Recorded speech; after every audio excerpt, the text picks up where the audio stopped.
I say, Paul, New York City is doing something very cool about divesting from the Amazon rainforest. I would love for our great city to join them and do something as well and help lead the way with the city of New York. Paul Peretz immediately looks at me and he goes, yeah, let's do it. And so I would never have thought a few months ago that I would be standing here in front of this brave and courageous Councilman Paul Peretz and his partner David Ryu, and I think we need to give them a big hand for jumping into this. And I would never have thought a few months ago that I would be standing in front of my friend Moby and in front of a gentleman who has become a friend, who, in my opinion, as a public speaking coach and a speechwriter, delivered by far the greatest speech at an Academy Award acceptance celebration in the history of the Academy Awards. Let's give him a huge hand. So what made it so heroic, despite or beyond the incredibly emotional delivery, something that I know he was not necessarily not nervous about, shall we say, was that he did two things that are completely relevant to what we're doing here today. He talked about our connection to nature. Where do you ever hear that at a Hollywood Awards event? But more important than that, he talked about something that no one has been talking about, but it's very relevant here, and that is the equality of species.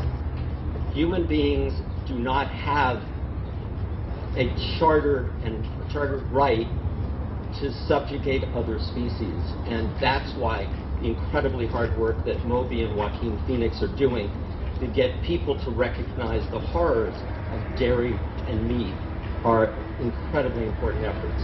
So today is incredibly gratifying and actually historic and revolutionary beyond what we're doing to set an example about divesting from the Amazon rainforest.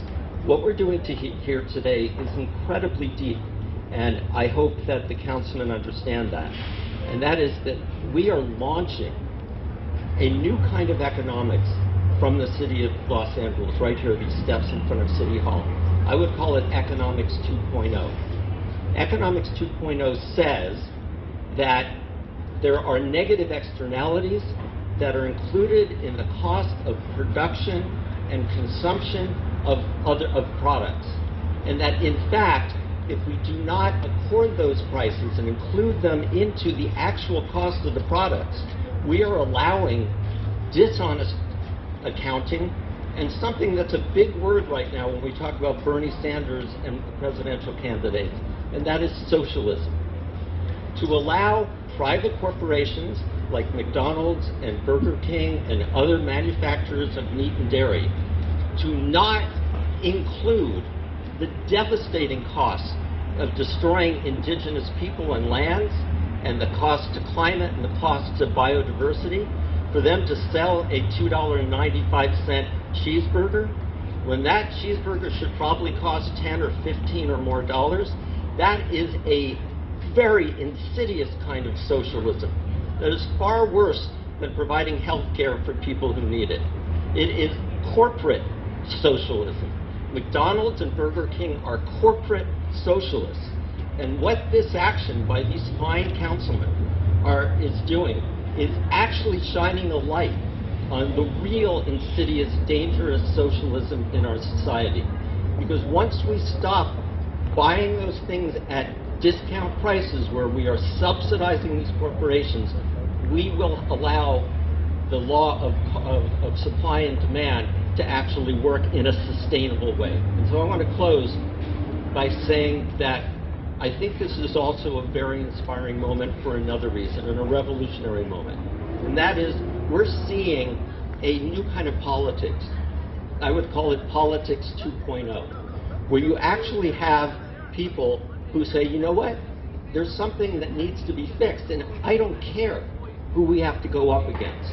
And we're going to do that. And so between now and November 3, people in cities across the United States will have an opportunity to register to vote for two things. For these kinds of politicians who do exist, not all politicians suck.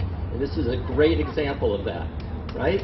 And the other thing is to actually register to vote for the Amazon, for the Brazilian Amazon rainforest, by registering and going out and voting on November 3 for people like Paul Koretz and David Rue. And that is something that can absolutely change our country and change the rainforest. So, in closing, I want to give everyone...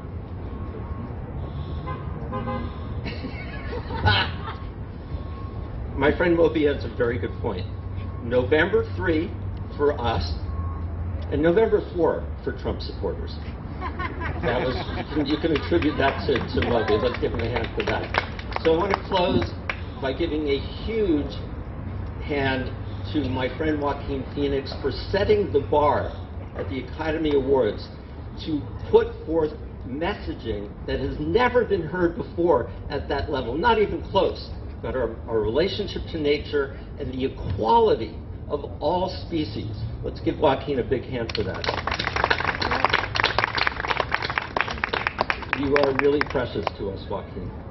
And a big hand to Paul Koretz and David Ryu, and to the City Council for following their brave lead. Thank you very much.